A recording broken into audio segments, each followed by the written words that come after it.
Okay, so today we're going to talk about the topic of the foundation of teams. What makes up a team and a good, effective team? So that's what we'll be talking about today. And so just so you know what to expect, we'll be going over a little bit of housekeeping, and then we are going to talk about team trust. Also, we're going to talk about being an individual, trustworthy person as well, so you can kind of apply it individually to yourself. And then we will end with kind of a takeaway or commitment that you will make at the end of the training. Okay, so that's kind of what the outline is for today. So let's get started. The question I wanted to first ask is, have you ever been on a dysfunctional team? You don't have to tell us when or where or who was on the team, but I'm sure we've all experienced. Oh, when you played ping pong with Ollie yesterday, that was a dysfunctional team, the two of you. Okay, we're starting to see some signs here. We'll get into this. So when you've been on this dysfunctional team, maybe in the past, why was it so dysfunctional? So if you want to just turn to your neighbors around we'll have round table discussions with the people next to you. So if you want to just talk quickly about your experience on when you were on a dysfunctional team and why was it dysfunctional? What was missing or what didn't take place? What were some of the elements that maybe made that team not as effective? And what were the challenges? So if you want to just talk about that amongst yourself.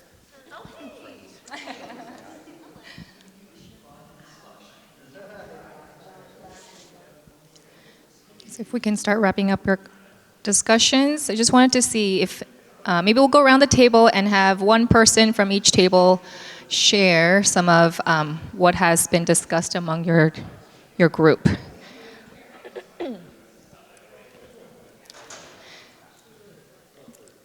So I'm going to just go around and maybe have each table share maybe one thing or one experience that you heard from your table. We will actually start from up here. Who would like to share from Carlos's table?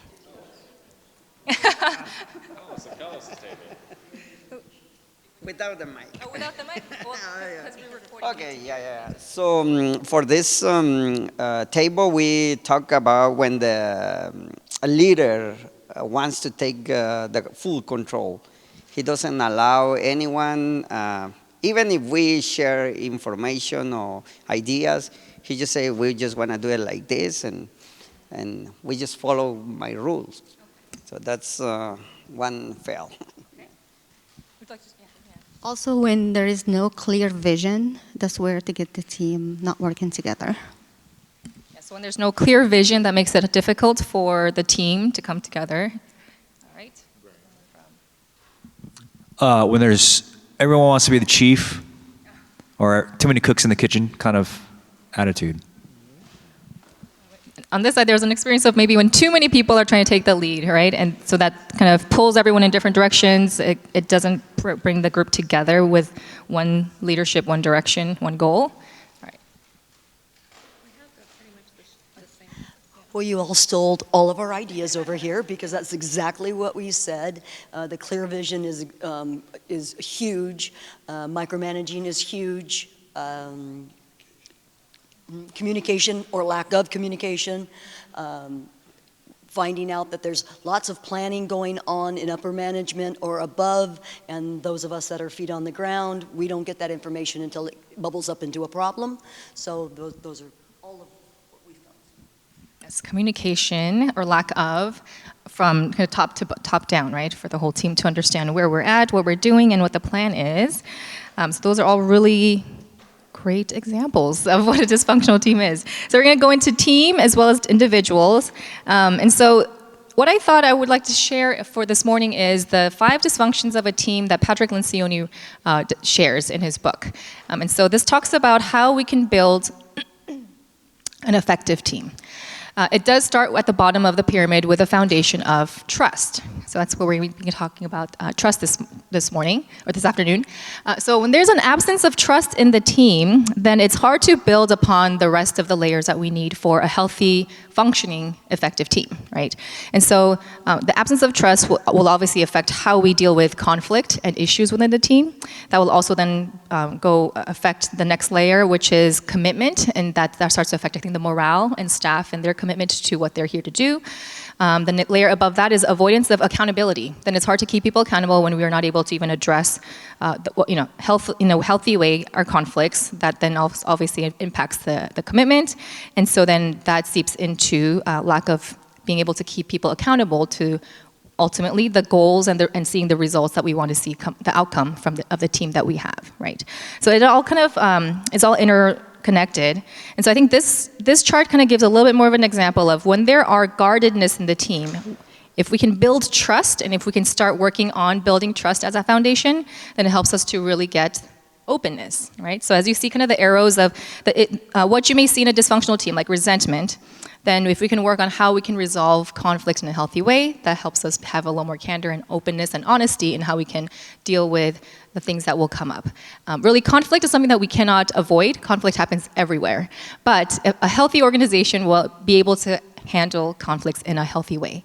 So to be able to have those robust conversations. But in order to do that, we need that level and the foundation of trust first established. So here's some questions that we can ask ourselves. The main one that we're going to focus on today is trust. So do we trust each other? Do you trust the people who are on your team? You don't have to answer that, but you can just think about it. It's a rhetorical question. And so for the other layers as well, for the conflict, commitment, accountability, and results, these are the other questions that you see on the other post-its that you can ask yourself to see where is your team right now? Where do you think your team is when it comes to the level of trust? How we handle conflict? Do we have a safe place where your staff feels that they can disagree and speak up on that? Are we all on the same page when it comes to the commitment of getting the work done and the goals that we have ahead of us? Accountability, do we have high standards? Do we know what those standards and expectations are for the team? Is that clear in the communication that we have put out to the team? And then lastly, of course, then, do we see the results that we would like? And do we put that ahead of our own status and agenda? So just some questions to think about. And so right now, within the teams that you are in, I think we have lots of different teams represented here, which is great. And I'm not asking you to shout your answers out, but just kind of take a moment to think about how would you rate the level of trust in your current team right now? Whether you lead the team or whether you're part of the team that you're involved with, but where would you kind of rate that right now? Would you say that's pretty low? Is it average, or is there a great level of trust right now where you do see that it is a pretty healthy team? So kind of just to think about that, about your teams that you have influence over, which are the ones that you're part of. So how can we kind of maybe dive into the diagnosis of seeing if your team that you're on is a healthy, effective team versus maybe somewhat of a dysfunctional team? And I'm not saying that you have to be one or the other. I think some of our teams may be kind of in the middle where we have some areas that we are good at and maybe some areas that we can still work on. So if we can maybe take away what are areas that we want to focus on that we can work on to build a healthy team, I think that would be what my wish would or desire would be from the training today. So, do you feel that the team members that you work with, they feel comfortable enough to admit to mistakes, to be able to admit to their weaknesses, and whenever they have concerns, to be able to share that with one another? Okay. Another question you can ask to see, kind of to get the temperature of where your team trust level is that is there a sense of guardedness among your team members, or are they willing to actually share ideas? And when they do that, like how have, I guess, other coworkers or other team members responded when we've had those opportunities? And then lastly, you can ask the questions to kind of see the level of trust in your team is that do they have opportunities to really get to know each other and to get to understand one another? And that happens, I think, when you actually spend time together, right? It's hard to get to know one another if you don't communicate, if you don't get to know one another by asking how their weekend was, or maybe getting to know what they enjoy doing. How is work for them? What can I do to maybe help? What can we do to help one another, right, to be able to accomplish the goals? If there are concerns, do you allow your fellow colleagues to be able to even voice those concerns? Are you open to that? So just asking those questions to see where your team is at. And so from those, if you do feel that there are some areas that we can work on, we want to also give you ways that we can develop trust then, right? So what does it look like when there is a healthy, trusting team? Like what are some of the things that you have seen within your team that has worked out really well, or that has been signs of your team being an effective team? This one we can actually share your answers. You can just shout it out if you have any thoughts. Like, what are some things that you have done, maybe, or that, what you have contributed to your team to help build that trust among your team members? Make sure they have everything they need, and they know that they can come to you with those things for whatever they're doing. Okay, so they have all the resources that they need to be able to accomplish their tasks or to complete their tasks, and to let them know that you are available if they need your help. Okay, that's great. Anyone else?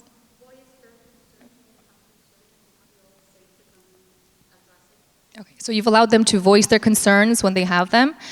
What have you, I guess, if, just to go a little bit further into that, what are some ways that you can help them feel comfortable coming to you for those concerns? Because sometimes I know staff may not feel comfortable. I'm not saying with you, but just in general, maybe to go to their managers or bosses and to bring those up. So what are some things that you have done in the past, or some ways that you allow them then to feel safe to then share those concerns? Just to let them know that I'm not going to judge. Mm-hmm. At the same time, let them know that all can mistake something and able to work together to fix it and return not having an agreement. That's our goal, because everyone does mistake. As long as it doesn't affect some areas hard because we work with children. However, Right. we learn from it and we get better. Right. So to allow them to feel safe to admit to mistakes, to know that we all do make mistakes, but then learn from it so that we don't continue to make mistakes, right? Yes, I love that you brought that up, because I think we're all very hesitant to bring up, like, when we do make a mistake, and sometimes it's hard to admit to them, and you feel like, oh, then am I going to lose my job? What's going to happen to me? What's going to happen? You think of all these worries, but if we allow that safe space for our team members to come to us and to be okay to even own up to their failures, then I think that's how we grow, right? If we're not failing, we're not trying. You know, there's that phrase, that quote. And so we do want to allow that so that they do feel safe to be able to learn from their mistakes and to grow, and to and that would be the one way to start building that trust, so that they can feel that openness to be able to come to you, right? To be open and transparent about it. Yes. I would add to be clear with each other, with your team, about the goals, expectations, responsibilities, so there's some clarity. And then everything is never always clear, so they don't miss about conversing. And then you are consistent in that messaging. Yes. And that you don't deviate from that. So if you say, I'm happy to share your faults with you, and then one day you come in and share your faults and I scream at you, Right. that doesn't really work. But if they know that I'm not going to scream at them, then Right. they will do that. So Right. it's doing what you say you will do. Consistency. I love that. I love that you mentioned being consistent about it as well. So being open to, first you mentioned clear communication and expectations, so that staff or employees or coworkers, we all know what is expected of us, and to be able to then be consistent in how it's received or how you respond when they do bring up concerns, or when they do or I guess they feel safe enough to be vulnerable and open to you, and then knowing that it's not going to be where you get your head chewed off, right? So that being consistent in how you respond to them, and how you help and guide them through that, I think that is a great point as well, to be consistent.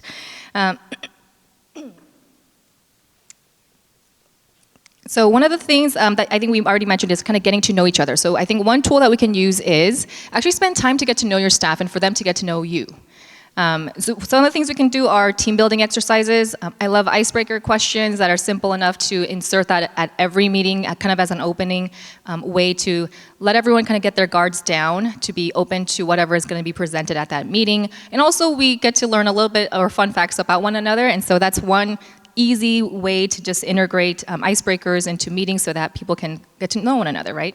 We can do different ideas of how we can get to know one another, because I know that not every team can have a consistent, like, weekly meetings if they're either working remotely or they all have like individual work areas. But you can do things where you can send out questionnaires and then bring those information together and have fun ways to share that about one another. We can highlight an employee maybe each week at a team meeting, or even virtually online through emails. I mean, we have technology in different ways that we can be creative in how we can get to know one another, even though you may not be in one space, together in person. So there's different ways you can and do that. And so actually to do a sample of a team building exercise. There is a paper, or there's a large paper on your table. So within the groups that you're sitting in, I would like for you to come up with, this is gonna be timed, so you have to think quickly on the spot. I will have my stopwatch going. But within the people that are sitting at your table, I would like for you to come up with a list of 10 things. So you can number 1 through 10, and just maybe pick one person to be the writer for your group. But make a list of 10 things within 1 minute, within 60 seconds, that you all have something in common. So 10 things in common. Okay, that might be really easy for some, and it might be more difficult. So I'm gonna give you 60 seconds, ready, set, go.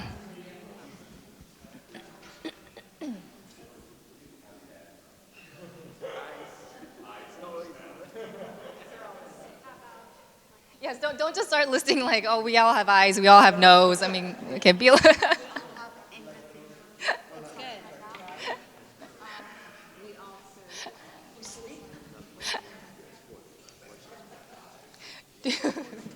Más o menos. Put it down. Yes. Oh wow, you guys are fast.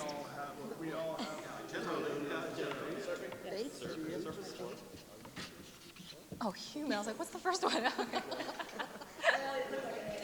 All right, 10 seconds.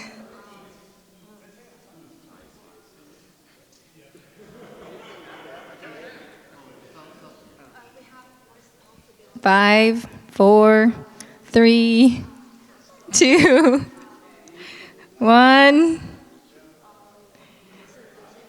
All right.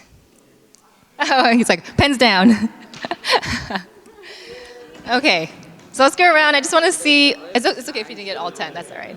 Okay, I say it's okay if you didn't get all 10. So you guys got 8. That's close enough. Alyssa, can you just kind of read off? Sure. We all have empathy. We serve people. We are believers in Christ. We are local to this area. We have responsibilities, ministry, passion, and vision. Now, I want to contest the local, like as in where you live or where you work? Where we live. Oh, okay. So I guess live and work like in Southern California. Okay, Southern California, because I was like, Naveen lives a little bit far away. Okay, yeah, that's why I was like, local. I consider local to be like Orange County. Yeah, but no, I get that. Yes, okay, this table has got 8 as well.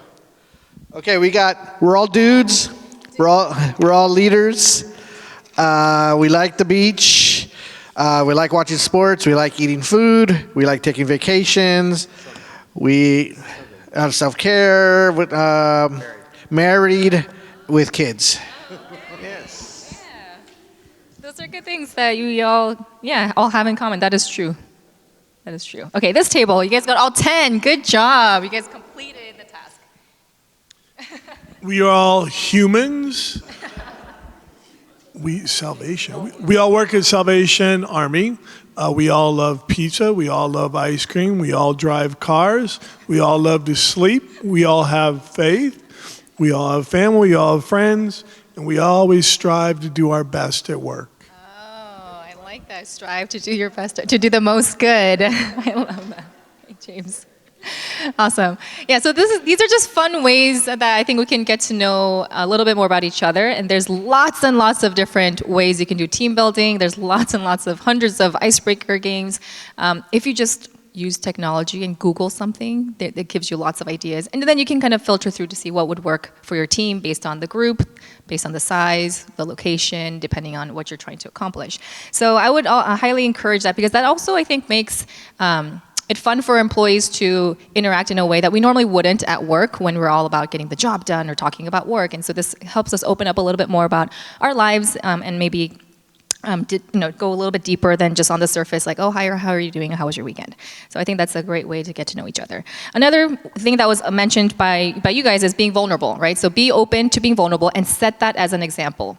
So set that as an expectation, or I guess foster to make it a normal thing within your team to create an open environment and encourage others to do that when you start with yourself to do that, right? So if you are willing to be open and vulnerable, then it does spread to the rest of your team. The last way, as it was mentioned as well, is to have open communication. And I love the opportunity to give feedback. Part of having good communication skills is to be also a good listener. And I think as leaders, we want to encourage the opportunity to get feedback from our team. It's vice versa, but it's more natural that, or more common that supervisors are the ones or managers are the ones giving feedback to staff. But we also want to be able to give staff opportunities to give feedback about us and about how they feel the team is doing. So there's ways we can do that. I know I've mentioned and touched on it a little bit during supervisors training for that as well. But if you want to do it you do have to do it in a thoughtful way so that they are prepared to give feedback. That's kind of one of the basic way is a basic thing to think about. And when you want to get feedback from your team is to prepare them. So you don't just say in passing, like, hey, Ollie, right before if I said, Ollie, after this training, I would like to give him some feedback on how it went. If I give you advance notice, then he can think about that during the training. He can be prepared to give some good, critical feedback, and know that that's going to be what's expected of him. But if after the training, I just go to Ollie and be like, "Hey, Ollie, can you tell me how I did?"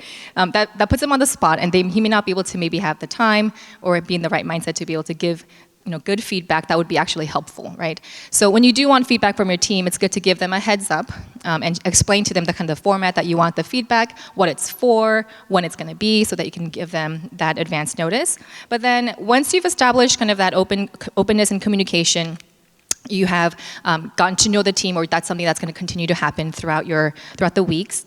Then I think that starts to be able to start creating a place where you will sense even the trust happening within your team. Okay, and also respecting each individual. I added that in there because I know that the level of comfort and how we want to communicate or what works best for each individual is different. So as you get to know each person on your team and as they get to also know you, I think it's important that we also then respect each other's kind of comfort levels when it comes to, as well as preferences and maybe what works best when it comes to effective communication and being able to, again, to receive and to listen to them as well.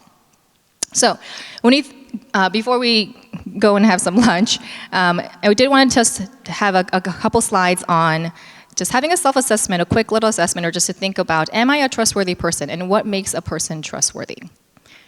For you, how do you gauge the level of how much you trust somebody? What is that based on? Okay, they do what they say they're going to do. Okay, so they're the character of integrity. Yes. What else? Maybe experience with knowing them for a while. Okay, so experience knowing them for a while. So you've had to have time, right, in getting to know.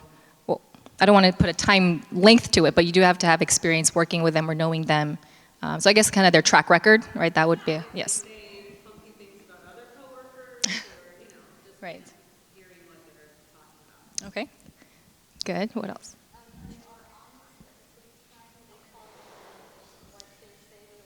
Mm-hmm. Okay, so they're honest and they follow through with what they're going to do. Joseph?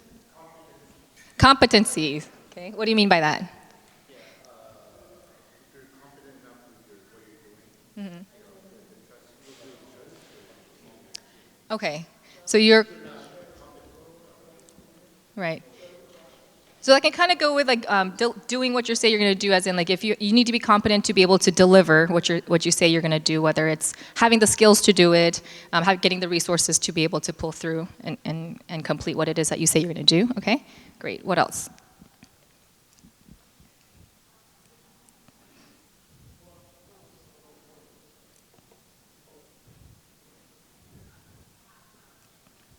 So those are a lot of things that you've mentioned is what I put up here. Being authentic, being real, and I think that comes with obviously when you get to know somebody, you know how they are, right? So that comes maybe with the track record of knowing that they are actually real and honest. Being consistent, that is up there as well. So no matter what environment, no matter what situation you're in, you're always going to be consistent in your behavior, in your language, in your demeanor. That you're being true to who you are and being able to, I think, have self-control to be able to be consistent. Someone who is kind and compassionate. That's what I think shows like where their heart is at. Someone who is humble. so they know their shortcomings, so they're willing to always be growing. Integrity is up there, like James mentioned, always doing the right thing no matter who's watching or even if anyone's watching. And then being reliable, so like pulling through, pushing and following up with what they said they're going to do. So if you were to think about, just interesting, you don't have to answer again, but just to think about, to self-reflect, if we asked any 5 people in your team that are kind of close to you, whether we ask a family member, a coworker, a leader, or like a pastor, a teacher, someone who's in your life who's kind of mentored you, a friend or a neighbor, and if we ask them, is Joseph a trustworthy person? Like from the different experiences that they would have had and encountered with you, right? It's just it's interesting to think, oh, am I consistent in who I am, in my character, in my integrity, in how I'm kind, in how I treat people, in the decisions I make, and following through and delivering when I do say, and with any commitments I've given to all the people kind of in my life. I know no one's perfect. Yes, we are always working and improving in areas that we can work on, but it's always good to, I think it's self-reflect and see, how do I show up at work? How am I? Am I consistent in who am I when it comes to being a trustworthy person? And so can I also then help contribute and bring that to the team so I can help build our team to be a team that can trust one another. So the commitment and takeaway as we wrap up is just to decide on one commitment, one area of what you can do to help contribute to building trust within your team. And if you can just discuss that within your table and just share what is one thing or something that you can be more intentional about when it comes to being part of building trust within your team. And then we'll go around and share, and then we'll go break to have lunch. I was going to say dinner, to have lunch. So yes, if you can just kind of share what's one commitment that you would like to make to help contribute to building trust within your team. If you're a leader, I mean, you can maybe come up with different ideas of what you would like to integrate within your team. If you are a team member, then even as a team member, you have influence over what happens within your team, right? So when you think about it as you being either in a leadership position versus you being a member of the team, you can still commit to doing something to help build trust within your team. So just share that among your tables, and then we'll jot that down after.